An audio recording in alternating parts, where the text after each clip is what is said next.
Want to get better at golf? One of the fastest ways you can lower your scores is by improving your short game. Whether you're an average amateur or beginning golfer all the way up to an elite level player, when you've missed a green, which invariably you will do, elite players miss 6-ish greens per round. Average amateurs may only hit 2 or 3 greens per round. If we can get that green side shot close to the hole, we give ourselves a great opportunity to make par and save strokes. So I'm going to walk you through the ideal practice progression. It's going to start very block practice-ish, hitting shots from the same location. Phase 1 is ensuring that you can make great contact, whether your intent is to hit a low chip shot, a medium pitch, a higher trajectory short game shot, or all the way to a flop. If you can't create great contact, you can forget about hitting great short game shots, because every skill that follows, meaning force control and trajectory control, is compromised if your contact is compromised. So phase 2 is going to be touch control or force control. Can you hit the ball the distance that you need to hit it? Phase 3, trajectory control. I'll walk you through the ingredients inside your technique to change to ensure that you can hit the trajectory you're intending to. And then that final phase, phase 4, is where we get to have some fun, we get to experiment, we get to create some random scenarios. So rather than it being block practice, same location, working through our skills, then we combine all those skills into what I call a skill marriage: contact, force control, trajectory control, and also the shot evaluation, such that your skills move from basic to PhD level and help you get up and down far more often. But before we get right in, make sure you hit that like and subscribe. Let's go.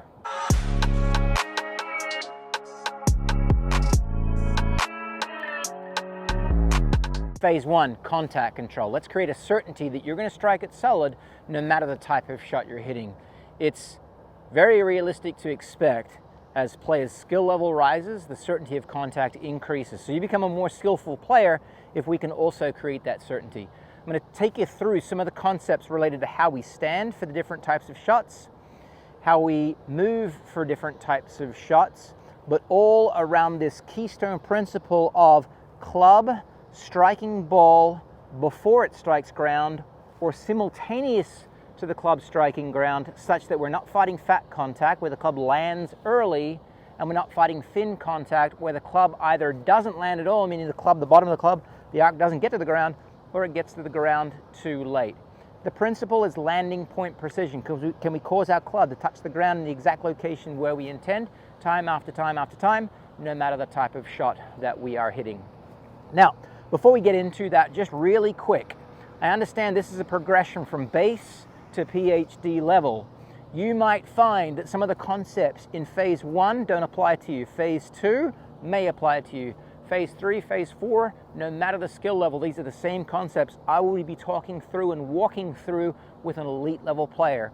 And so if you don't find something critical to your game here in phase 1, advance to phase 2. Check it out. Not critical to your game, advance to phase 3 and beyond to phase 4.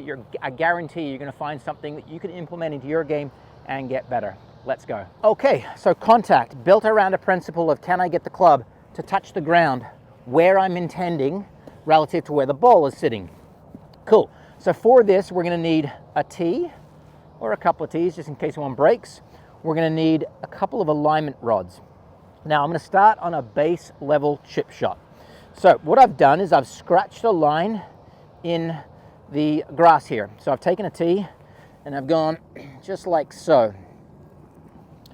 We can then place an alignment rod as an extension of that scratched line, which is then an indication to where the back edge of the ball should be positioned for a base level chip shot. What do we call a chip shot? A relatively low trajectory shot. I'm impartial to what club you want to play these with. You can play them with, as I am, with a lob wedge, or you can play them with a sand wedge, or you can play them with a gap wedge. I don't mind. Understand that the loft of the club can be helpful to creating a lower trajectory shot, but moreover, what I find is that there are principles in the movement that give rise to creating a lower, what's called dynamic loft. So dynamic loft is a concept for what's the impact loft that we create as we're striking the ball, and that's different than static loft. So a static loft, this club has 60 degrees on it, but if I make impact and I've got this much forward shaft lean, I've lowered the dynamic loft by roughly this amount. So that's the concept of dynamic loft. So again, I don't mind which club you're playing, but what I do need to see is some core principles inside the setup that give rise to good landing point control, which is for a base level chip shot, the ball's back behind center. The width in your stance is very narrow, maybe one club head max width. Why one club head and why ball back? So what we want is we want a club that's descending as it's traveling into impact, right? So this is called a negative angle of attack. The further the ball goes back in our stance, the more we have an ability to ensure that that ball is being struck on the downward side of the arc. In addition, why a narrow base? The narrow base is to also ensure that it's very easy for us to position a lot of our body balance and therefore mass, so pressure over our lead leg, some 80-20, and we leave it there. So a good way to find this is to hold the club perpendicular to the ground, so straight up and down in front of your sternum, and then get into posture and then lean to the left or to your lead side. The instructions I'll give you for a right-handed golfer: lean to your lead side such that the shaft touches the inside of your trail thigh there. Normal golf posture, normal grip styles. We've got ball back, we've got pressure and therefore mass to the left, and now we're going to leave it there, just like so. And we've got a really solid chip shot just underneath the hole, about 3 feet. And if we look at the evidence of success, right? Yeah, it's the golf ball, but moreover, there's some evidence of success that relates to the contact that I just made. And that evidence is, I can still see the crease in the ground, and I see this little scar, aka divot, that happened 1 centimeter after where the back edge of that ball was sitting. So there's a little drill that I like to go through. It's called a landing point drill, where we remove the ball and we concentrate on those concepts for this low trajectory chip, narrow base, pressure to the left, and then we practice the landing point precision, but this time we're taking more of the medicine, or more of a good thing. We're doing more of a good thing, better way to say it. My club's going to start directly on that crease. What's the crease? It's the back edge of the ball. We make a swing, and then we land the club further to the left.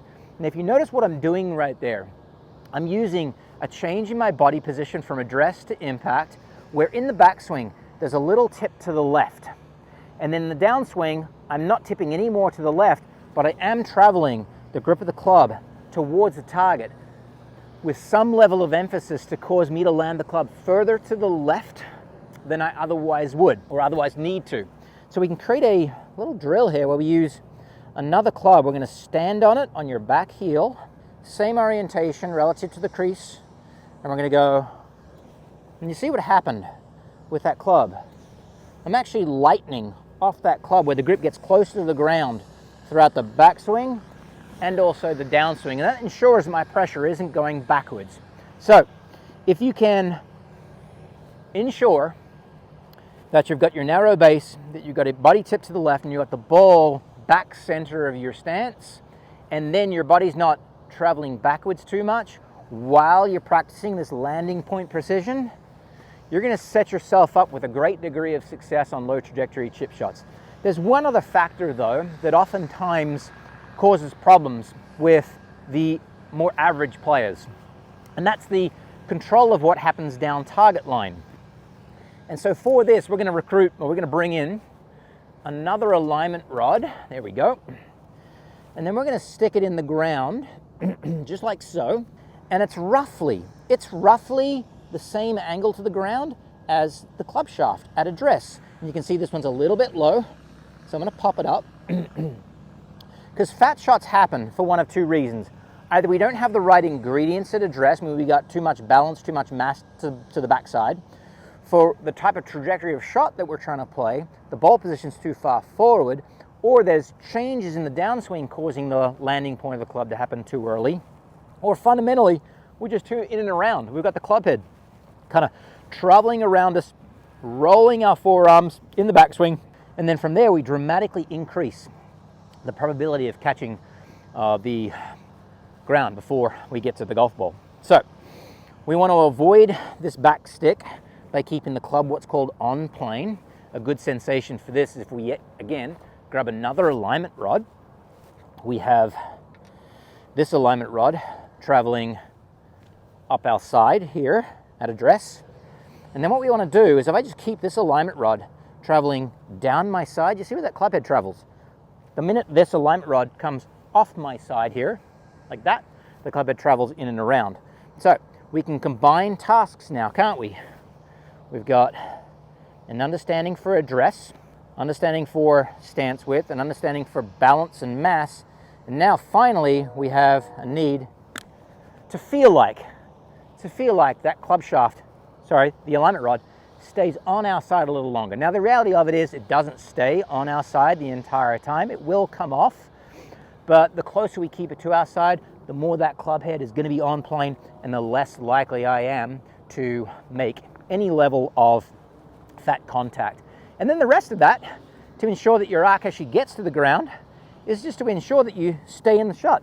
Don't pop out of it. And if you have enough of the practice of getting the club scarring the turf just post that scratch line, then you're bound to make solid contact, not fat, not thin. Now let's jump into medium trajectory and then high trajectory, building on these same concepts, and these are going to be far quicker for me to walk you through because we've built the base of understanding, which is landing point control as a function of body address, body mass shift during the stroke, and plane control. Let's go. As a continuation of that phase one contact control, I need to walk you through the adjustments to start to modify trajectory, building on those concepts of landing point precision, which is address and control of body mass and address and control of swing plane. Recognizing that this is also like phase three, where we're starting to add in the ability for you as a player to know how to modify contact. So what we're going to do here is I'm just going to walk you through. This is a low trajectory stance, then this is a mid trajectory pitch stance. Notice what I did is the ball's in the exact same location relative to the crease, but I start to widen my stance out. My middle of my feet directly beneath my pelvis. That flattens the arc shape. So rather than the arc shape being quite so acute downward, when I widen my stance, I widen the arc shape. So rather than the arc shape being kind of acute at the bottom, it's a little bit more wide. So some people call that a U shape, far more than a V shape. That would be one aspect. The next aspect is I'm not leaning quite as far to the left. I'm a little bit more centered out with my balance. Now, having said that, all pitchers, all great elite level players have some level of what we'll call float to the left side during these pitch shots, which is allowing their brain to pick up on the fact that the potential for where that club is going to land has progressively moved further to the left, so underneath the golf ball versus at the back edge of the golf ball. So I'm going to hit a shot here, mid-trajectory, little pitch shot. And if we slowed that one on down, what you would have noticed is that my head drifts just a little bit in the backswing and then starts to stabilize, and I have the evidence of success there, which is ground contact simultaneous that time to the back edge of the golf ball. We have the same level of accountability to controlling the plane that the swing is working on. So we've gone from low to medium trajectory pitch. I've gone from de-lofted at address to more neutral at address, both with balance and also my shaft angle, but I still want the sensation of this stick that was coming out the side of the club here, pointing to my lead hip rather than pointing to the right of the target. Combine all of these things, good club plane, good shift to the lead side. I hit that one a little thin, so I need to investigate why my club didn't get to the ground quite soon enough. It did get to the ground just a little bit on the late side in order to solve that, but that's for another video. Now, what's the progression to go to even higher again? Same landing point precision demand. So we got low, we got medium, now we have high, and we have high. So the shaft is still perpendicular, but now I've rotated loft on the face. So rather than the face being quote unquote open, is the perpendicular line coming out of the club head is now just much more up to the sky. So it looks open, but the face angle is just more up to the sky. I'm under the same, let's say, challenge of controlling the landing point by controlling both the plane of the swing and also my mass control. So death moves for the low, medium, and high shot, or all the way to a flop if I wanted to hit that one higher again, would be having the ball too far forward, be death move, if your mass is too far back. I definitely see players as they progress up the trajectory ladder, play the ball further forward, but moreover what they do is they lean into their lead side, making sure that their sternum, their center of mass, is directly at the back edge of the ball, and then they'll even move a little bit more from there. So death move, ball position, mass too far back, mass moving too far back, or really, really poor plane control. So that's how you're going to ensure that you're creating a certainty of very, very solid contact each and every time.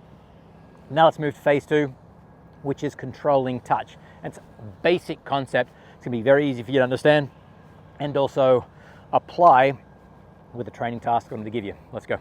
Okay, phase 2, force control or touch control. What we need is a bunch of clubs, or maybe not even clubs. You can use golf balls, you can use tees, you can use cones.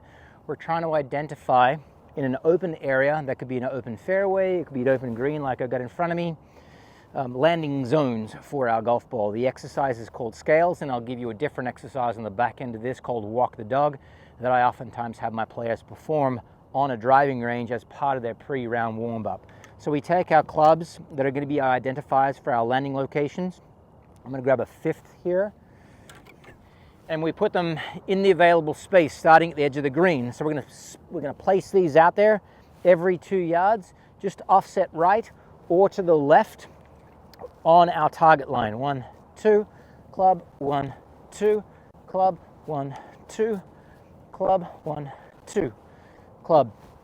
So there should be some remaining space, hopefully in your open area on the green, that you let your balls release out into. Now, the foundational concepts of good touch control are range of motion, meaning the distance the club travels back and through, and the acceleration inside of that range of motion. So again, just to review, those core concepts are range of motion, the distance I take a club back and the distance I take it through, and also the acceleration inside of that range of motion. So I'm going to need to move that back so you can see my range of motion relative to the ball that I'm hitting. And grab a water bottle, because this water bottle that's filled half full with water, probably need to pour a little bit more out. There we go, now it's about a third full with water. Is going to help us, or help me, convey the concept of the appropriate feel for acceleration in any given shot. So now you might ask, well, if range of motion is one aspect, 3, 2, 1, no. So range of motion is one aspect. I alluded to the fact that there's not a specific range of motion, backwards or forwards. There are some general rules though. The general rule is that I want the backswing longer than the forward swing for most shots, rather than the backswing being shorter than the forward swing. Because the shorter you swing the club back for a given distance, the more you have to accelerate moving forward. And acceleration disrupts the flow and the rhythm of a stroke. Similar to if I was using this water bottle that is, a third full actually, and I moved it back some distance and I brought it through really fast. The faster I move the water bottle, the more the water sloshes around inside. You can hear it hopefully in that microphone there. So the point being that inside your stroke, the longer, within reason, did you swing that club back, the more the water just wants to gently swing with the momentum. So there's no abrupt change of direction in transition. So we can hold the water bottle beside the club and we can feel that, no slosh. That second one, there was a bunch of slosh. You could see the difference inside of those techniques. So grab a water bottle, just make a few practice swings, even if it's just holding the water bottle, swinging it backwards and forwards, avoiding moving that water, sloshing it around inside. That'll give you a sense for the type of rhythm that you create inside of these shots. 50-50 range of motion is fine a lot of times. I see that type where there's like 60% backswing, 40% follow through. Now, if we were looking at range of motion on a full flop, then of course it's going to be long to long, right? There's a full flop that landed 2, 4, 6 yards onto the green. So don't constrain yourself to an ideal range of motion. Constrain yourself to the rhythm inside of a range of motion, and then use this exercise, and it's going to help you develop just way better touch employing both of those concepts. We're going to play these all with the same low trajectory intent. And so the objective here is, can I land a ball in the middle of that first 2 yard zone, which is about a yard onto the green with low trajectory, just like so. When I'm successful, once I graduate, But if you're learning the skill of force control, then don't hesitate. I've got a whole bucket of balls here just to keep on reinforcing that same concept. That one was a little bit more, probably had a little bit more acceleration. I'm going to smooth out my acceleration. Okay, there we go. I've got 3 consecutive shots that landed in my first zone. Now what do I go to? I go to my second zone. I'm trying to land this golf ball with my low trajectory inputs in that second zone. Just like so. At the end of that second zone, yes, what you see happening there, club catching ground into the green, wet zoysia, is normal. There we go. Ball 2 in that second zone. Now ball 3 in that second zone. Ball 3 in that second zone. So 3 in, and now you guessed it. We're gonna continue this process until I finish with that last zone. Oop, that was a little far. So now what I'm going to start to think is I'm going to start to shorten my range of motion. There's not a set distance for a set distance. The distance the club travels back falls as a function of the dynamic loft that we're looking to create in the shot. So really it's just the experiential learning that we're going through right now. I'm not going to explicitly say, there it is, that for a given carry distance you need X amount or X percentage of your full range of motion. And there we are again. And the more you do this, the more you'll have the reaction I just had, which is an ability to know, estimate, or guess even beforehand, before you've seen where that ball's traveling, whether it's traveling the proper distance. It's called error estimation. And then the last window or zone there. Low trajectory. That wasn't exactly low trajectory, and it traveled too fast. There was 2 errors I created there. I had too much dynamic loft and too much speed. There we go. That's my low trajectory shot in that window. And one more. Okay, there we go. Final shot, a little deep. You get the point. You're going to practice progressively hitting your ball that 1.5 to 2 yards further, right? Each of these windows is a 2-yard window. So I've got a 1-yard carry on the green, a 3-yard carry on the green, a 5-yard carry on the green, a 7-yard carry on the green, and I could go on if I really wanted to do it that way. All done with a low trajectory shot. Does that mean we're done? No. Scales then would be done with a mid-trajectory type of move, which you know the adjustments to make, low, medium, T-points at the belly, and then back at the belly, and then ultimately a high trajectory shot. But before we get into phase 3, which is controlling that trajectory, which I just alluded to, what I do want to say is if you don't have the space and you don't want to put clubs out there, then what's another means or method to be able to develop this touch? And it's a little exercise I call walk the dog, where keeping the same trajectory of shot as your intended trajectory, what we do is if you're on the driving range and you've got like a 30-yard fairway, is we just pick a blade of grass or a point or a divot out in front of me. In this case, I'm going to try and land this first ball on the edge of the green there. Okay, I missed it by more than a yard. When I miss it by more than a yard, I want to repeat, so I suggest you do the same. There we go. This ball landed on edge, and now I want to land it 2 yards further than that. So it's the same concept, right? So 2 yards further than that, there's a little cut mark on the green. There's 2 yards further than that.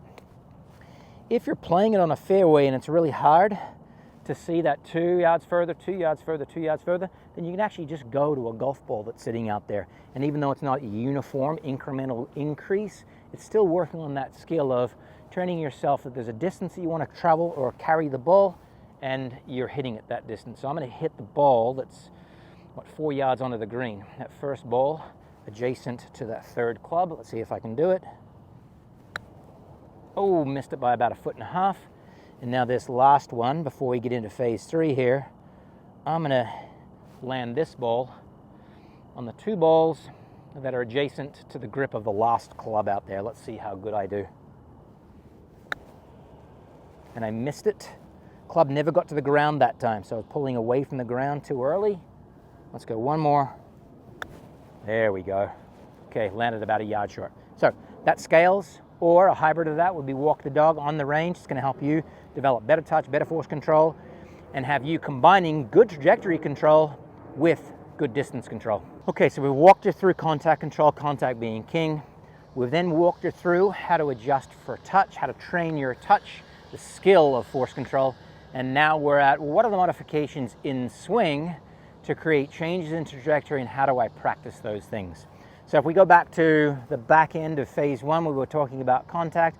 I introduced you the change in the address ingredients for low, medium, high, but there are also changes that you would have noticed inside the actual stroke. And so to give you a window into what they look like, we're going to put a T in the butt end of the club. And what I want you to be aware of is that the concept for changes in trajectory is strictly a change in how you're going to impact the ball from a dynamic loft standpoint. So low shots would require a lower dynamic loft, more handle lead as that club's striking the ball. High shots require a high dynamic loft. I like to think of the two ends of the club like they're in a race with one another. So for a low shot, what we've got, clearly the low ingredients for address, and then we've got handle starting with a head start in the race relative to where the back edge of the ball is. You can see the handle is hanging out over the front foot, so it's perpendicular over the middle of my lead foot, while the back of the ball is just a little bit inside my back foot. What I want to do is I want to ensure that when I return to impact, the handle has still won the race. I don't want any cup, I don't want my wrists involved. In fact, I want the opposite. I want there to be a little bit of a feeling of drag. And so for that, I've got the T in the butt end of the club here, and what I like to do is I like to practice feeling like I keep the T right in transition, increasing its point towards the target, just like so. So point the T to the target, point the T to the sky. Handle wins the race to impact more than it otherwise begun with. And then we get a low trajectory chip shot, releasing up to the hole. So if the handle wins the race back to impact more than it begun with on a low trajectory shot, then what happens on a mid trajectory shot? So now we've got the handle and the club head starting directly in the same place at the starting line. And then when we return to impact, we're returning neutral. We want to impact roughly with the same static loft. So our dynamic loft matches our static loft at impact, and we just let the club pass on through, just like so. This one doesn't require very much wrist action. There would be a little bit as I'm loading the club behind me. There would be a little release of that wrist action, but I'm not going to scoop abundantly to cause the T to start to point to the back camera as I'm traveling through impact. So if I do it two hands for the mid trajectory shot, again, just to review, there's low, handle wins the race more than where it started from. Here's mid, handle and club head aligned with one another, return, and then just travel on through without an abundance of wrist flip through impact. And now high, again, we're starting in the same location. We've rotated, more loft on the face at address. Now in the swing, I'm going to create some amount of wrist hinge. That wrist hinge is increasing the extension in my lead wrist as well.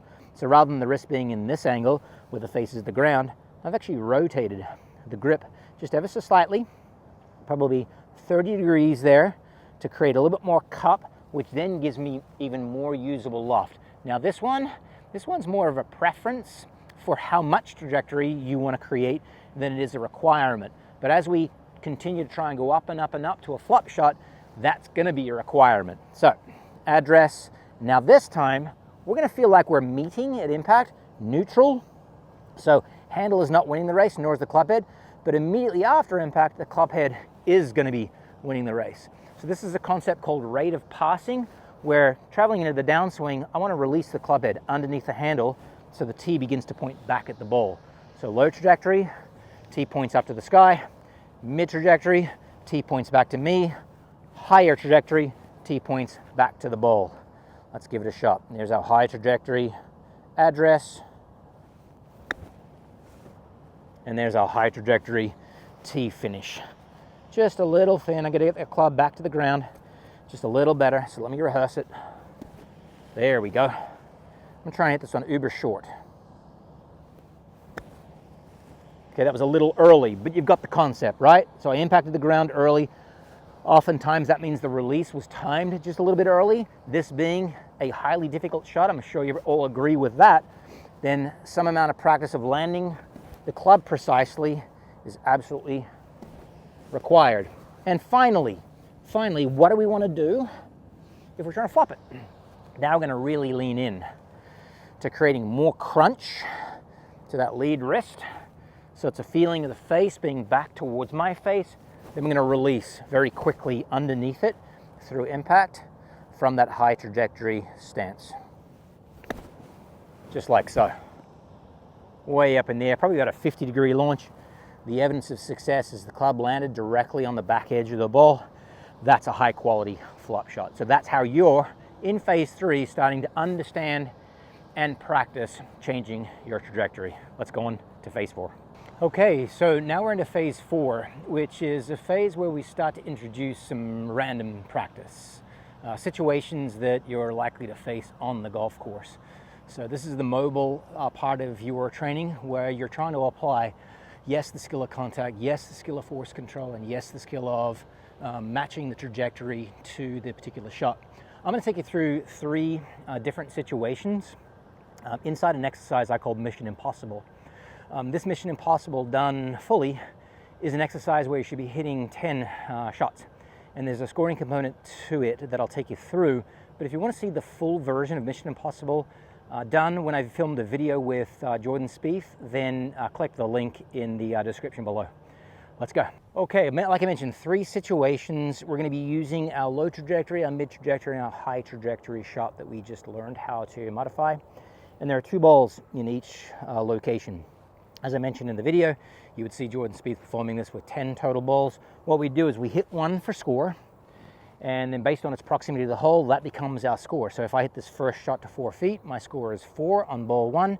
I continue to do that at 10 unique locations, randomized spots. In this case, they're not randomized because I want to use the trajectories I've just been teaching you. But 10 unique locations, add your score together, divide your total score, total footage by 10. That's your average proximity to the hole. Each time you perform Mission Impossible, you're trying to beat that average score. What's good? 40 feet, 50 feet total, so an average of 4 or 5 is what I look for from the tour players I coach. Amateurs, if you're in the 70 to 80 foot, we'll call that a good score. You're going to get, if your putting's decent, you're going to make 40% of your 8-footers, roughly. And that would mean that you're getting up and down 4 times out of 10, possibly pushing it to 5, which is a decent up and down percentage, nonetheless. Now, I want you to carry a towel with you. What's the second ball for? That second ball is what I call a bridge ball or an experimental ball. The bridge ball being necessary if you happen to misexecute either the trajectory, the force, or the contact on that first ball, such that you're leaving this specific shot with an experience that says, okay, I know what I did wrong and I know how to correct it. Because that's an immensely important part of learning, is the corrective process of, okay, I messed it up, how can I do it again?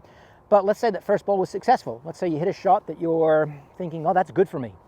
Well, then that next one, I want you to try and do it slightly different by changing the trajectory and therefore changing your landing point and see if you can get that close to the hole. So it then becomes an experimental ball or exploratory ball as to if you can demonstrate the expanded skill sets that you've been practicing. So I want you to carry a towel. Why? So the club face is clean.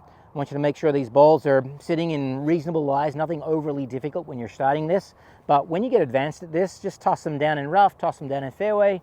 You can create an array of shots that go from maybe 3 to 4 easy, 3 to 4 medium, and then 2 to 3 that are quite difficult, and add in bunkers and definitely add in rough. I'm just going to demonstrate from fairway. Okay, so point of view camera. Here's the first shot. So we've got a standard kind of a fat side or long-sided chip shot. I'm 3 yards onto the green. As part of a kind of normal evaluative process, you walk up onto the green and you check out where you'd be looking to land it, and then you'd be glancing back and checking out kind of the terrain between you and your golf ball, and then that would inform where we're looking to land our ball. Okay, so first step in hitting random shots, first step in success in terms of a greenside procedure is an evaluation of how it's lying. Okay, it's lying clean. I've got 4 yards onto the green, probably another yard of slope that I can use. It's a little pitch back towards me, and then it levels on out, and it's tailor-made for that low trajectory shot that we started off learning. Although, given I'm long side, I've got plenty of green to work with here, I could really hit any one of the 3 trajectories, but I always defer to low as the first choice because low is much easier for both contact control and also distance control. Because when the club's moving at X speed and the ball comes off X speed, that's similar to me tossing a ball out of my hand. The ball is traveling with the same speed that my hand was traveling at. Then distance control becomes much easier than when the ball speed is dramatically less than the club head speed, as it happens on lofted shots. So I pick up my landing point, it's a yard on. It's going to work to the right first, and it's going to work back to the left. Let's see how I do on shot 1. That's me practicing my landing point. See the spot, execute the shot. That was well done. Landed exactly where I was looking.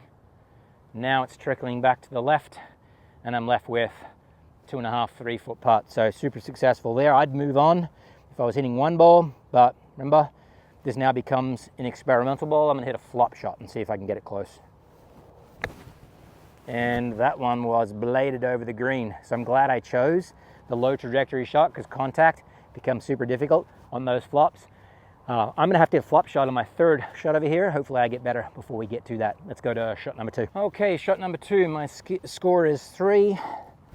We got dry club face, kick one of the balls away. What's that first process in assessing what we're capable of doing? It's what does it look like and how's the ball lying? So we've got the lie of the ball is clean.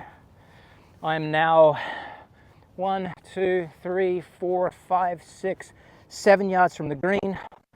1, 2, 3-ish onto the green where I want to land it, and this is sloped pretty severely right to left and also downhill. So I'm going to use the mid-trajectory shot this time. So there's the lie, there's the land, but another consideration is where's the leave?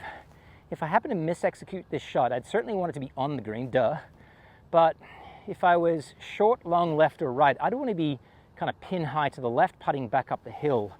So I'm going to try and land this one 2 yards, maybe 3 yards on, with not my low, but my medium.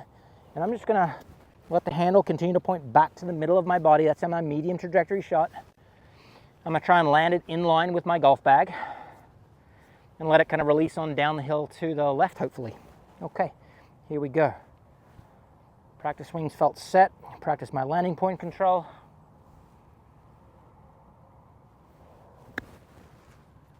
Decent little bounce.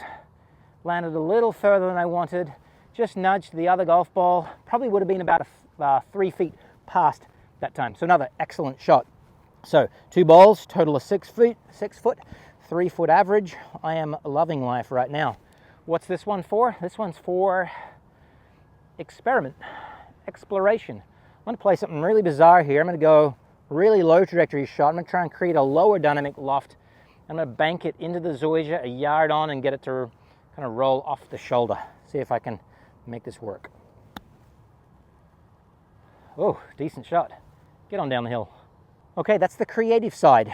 Listen to any elite level player, how they develop such an elite short game. Two that come to mind, Padraig Harrington and Shaun Lowry. They're well quoted as going to the school of messing around and figuring it out. There's a different way to express that, but that's the PG version of it.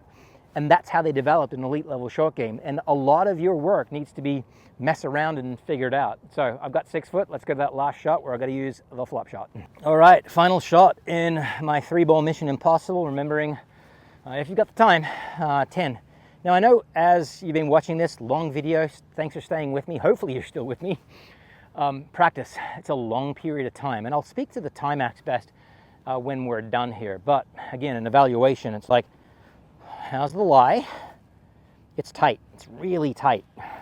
Grain's growing back into me, which tells my brain there's a chance that I might hit the ground before the ball. It's an upslope and then it's probably a 4% downgrade, so I'm 5-6 yards to edge of green.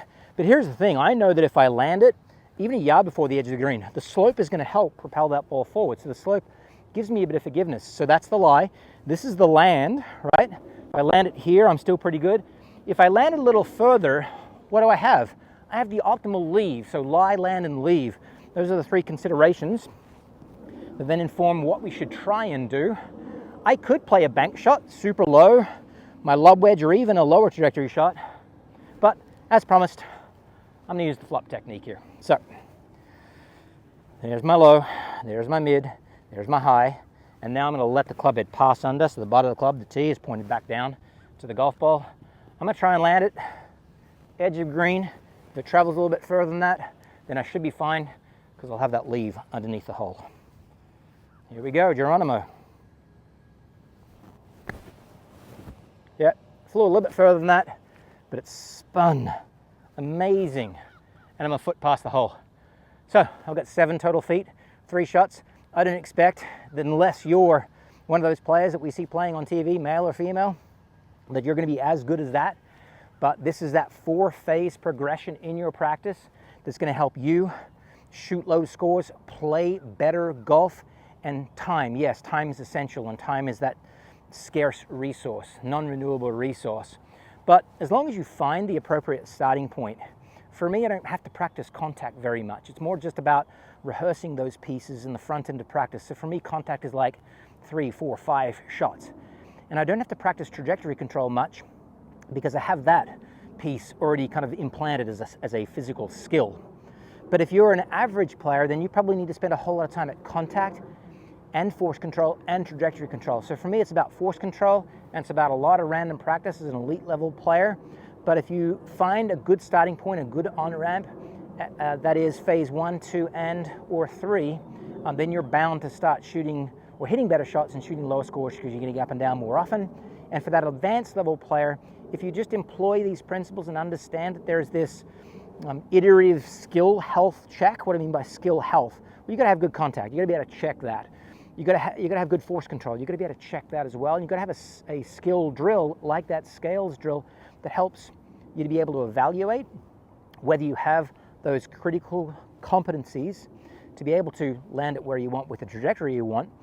Then you move into your random-based practice, and then the experimental side of that random-based practice is going to do the world of good for you. Let's hit this final shot with what I described as a bank shot, little very, very low trajectory run. I'm going to go back in the stance. I'm going to turn the face in. This is a specialty shot, clearly. I'm going to run it on up there, and I'm glad I picked the flop shot because that's gone to about 15, 20 feet past. Okay, all the best. Here's to you, shooting lower scores.